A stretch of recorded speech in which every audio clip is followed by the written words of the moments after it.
Well, we're reaching that time of the night where the last of the stragglers are entering the e-mountain bike party. We saw a transition only a few weeks ago, but last week, NS bikes have arrived, Chris, haven't they? Yeah, they've waltzed into the party, 2 different models, 2 different price points. Let's go take a look. Is that waltz or staggered? Staggered.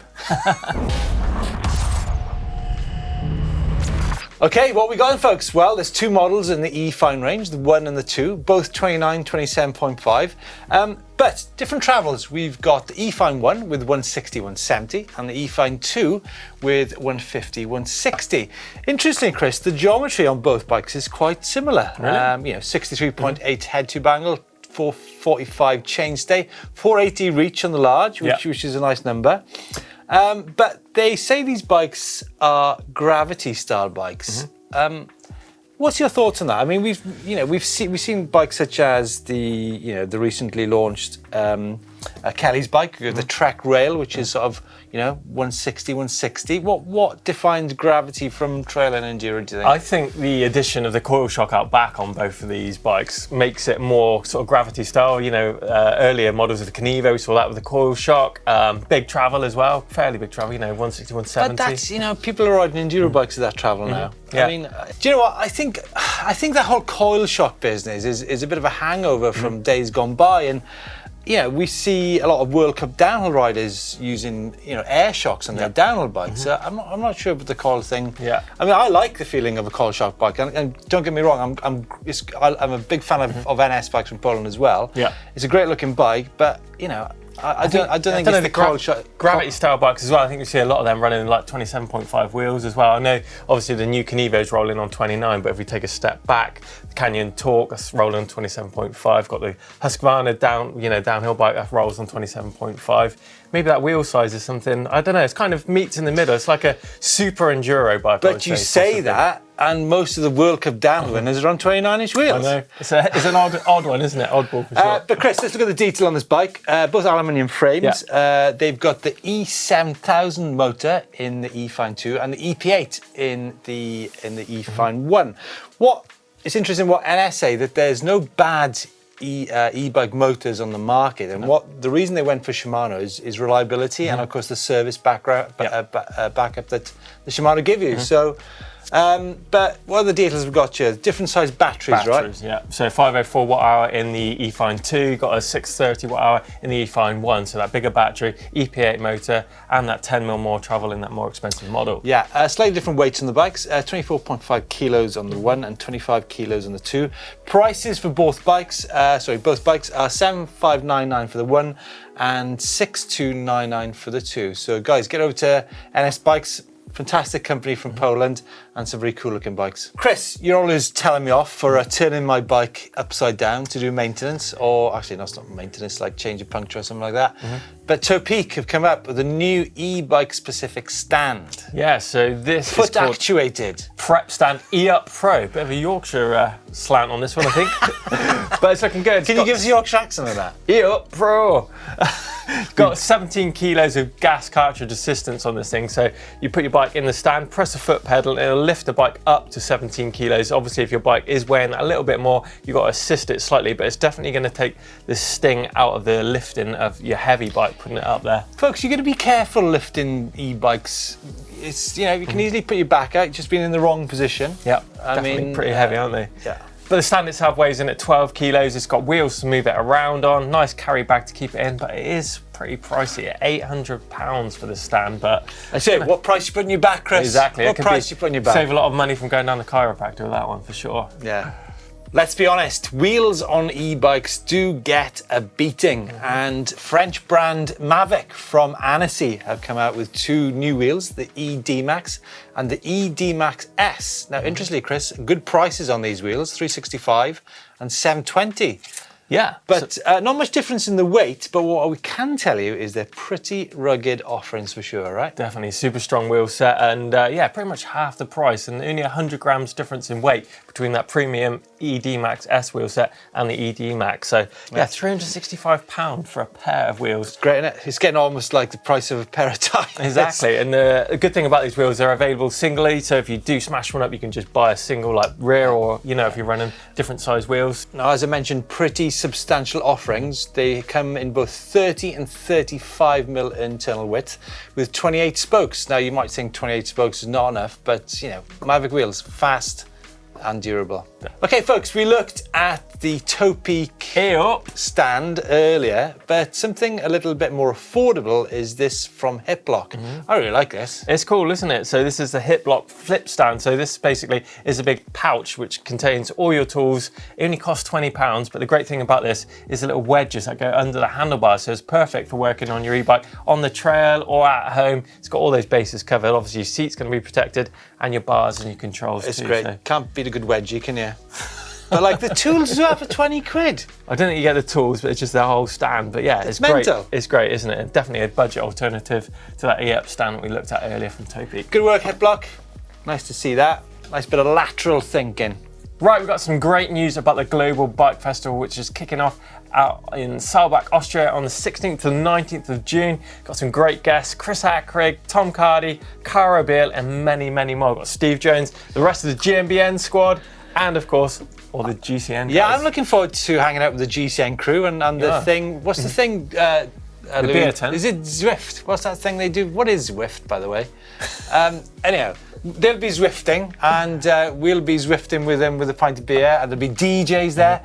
But I think the most important thing is that it is a truly incredible part of the world. You know, the Austrian Alps there. Hopefully there won't be too much snow, but we'll be there doing some proper adventure riding in the mountains. Yeah. Whilst Chris is down in the bike park. Doing some wheelies and some jumps. If you want to learn some wheelies and skids and jumps, you can out with Chris. If you want to go and ride some technical trails and speed with a single track, you can come with me up into the snow peaks. Yeah, it should be good fun. And we hope to see you there. And if you want to get some tickets, it's going to be down in the description down below. Right, it's time for some comments on some recent topics that we covered here on eMBN. And Steve did a great video about clips versus flats recently. And you're a flats man, aren't you? Yeah, the reason I'm a flats man is basically because I have failed miserably to conquer clipped-in pedals, but I would love to be able to do it. But does it give you an advantage on an e-mounted bike is actually debatable. Now, I know that Frenchman Fabien Brel, who's obviously a well-known clipped-in pedal rider, has been experimenting a lot with flats, and yeah, I think he's in a positive way as well. But yeah, I mean, I saw Hans Ray on an interesting setup. One clip, one flat. Yeah, what did he call it? Two-way Ray. When I did that ride, actually when me and Louis did the ride with him in the Peak District last summer. But some comments from you guys. This is from RS Smith UK. As I see it, clips allow for more pedal efficiency. On an e-bike, that's very much a secondary concern with the motor. So it's basically ride what you're most comfortable using. I think good words there from Mr. Smith or Mrs. Smith. And Ark 1980 said, I had a fear when jumping when using flat pedals that I would come off the pedals and rip my shins. I decided to give clips a go and have never looked back and continue to grow in confidence. So. Yeah, folks, what I'd recommend is I'd try to use both of them if you can. Yeah. That's the ultimate setup, but do you know what? Definitely depends on your style of riding as well, doesn't it? I think if you're into more sedate riding, crunching the miles, then clips could possibly be a better option, but if you're into jumping... Sedate riding. Sedate riding, forest trails. Is there such a thing? Yeah, sedate riding.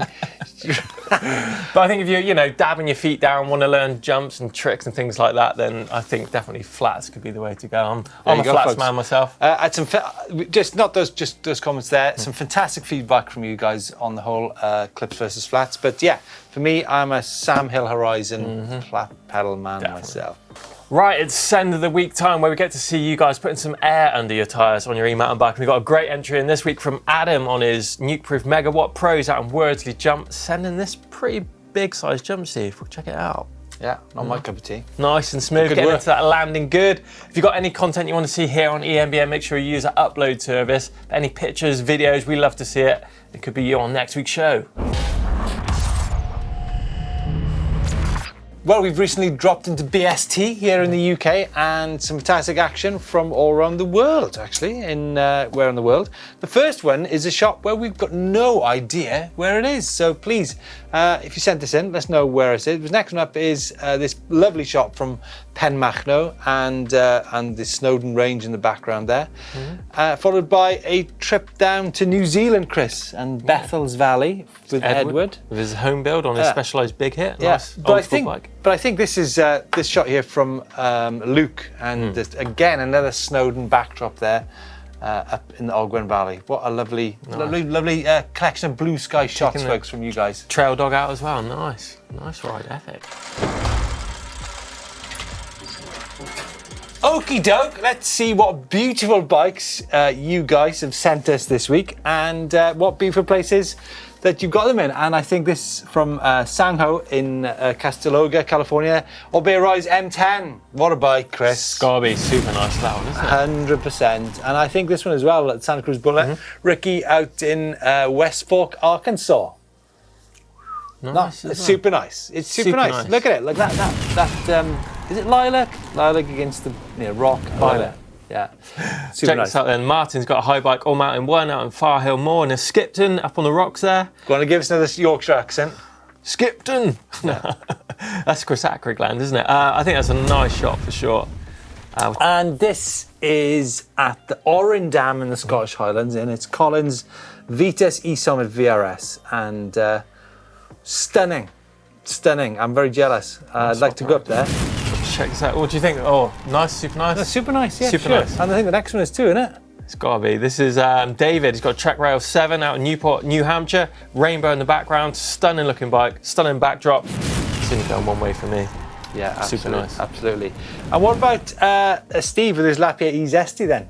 Looks beautiful day there out in Chanctonbury Hill. Chanctonbury.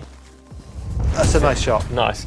Got Harold here. He's got a 2021 Canyon Spectral on 6. It's out in Daniel Boone National Forest near Kentucky in USA. Looks like a muddy one. I think that's I don't know, like that big rock in the background. Looks good. Nice shot. Yeah, nice. And concluding this week's Bike Vault is Bedge up in Fort William. I'm guessing that is Ben Nevis. Yes, it is Ben Nevis in the background. Keeps everyone 140 TM. I really enjoyed riding that 140 Cube up in the Scottish Highlands last year. Some lovely shots, folks, in this week's Bike Vault. Super nice for that last one. Sorry, super nice. Some lovely shots, folks, of your bikes in this week's Bike Vault. Don't forget to keep sending them in. We love looking at them and chatting about them and the colours and the specs, and especially the specs. If you've got any super spec bikes, or you've changed your bike in any way, please send those in, and we can do it as like a standalone piece on the show. Yeah, any jumps, drops, videos, crashes, anything you've got, all that stuff, use that upload service. Love seeing it here on the show for sure. And let us know what you think about the new NS bike as well. Get involved in the comments box down below. Give thumbs up if you enjoyed it. Make sure you book your tickets to the Global Bike Festival, and we shall see you next week.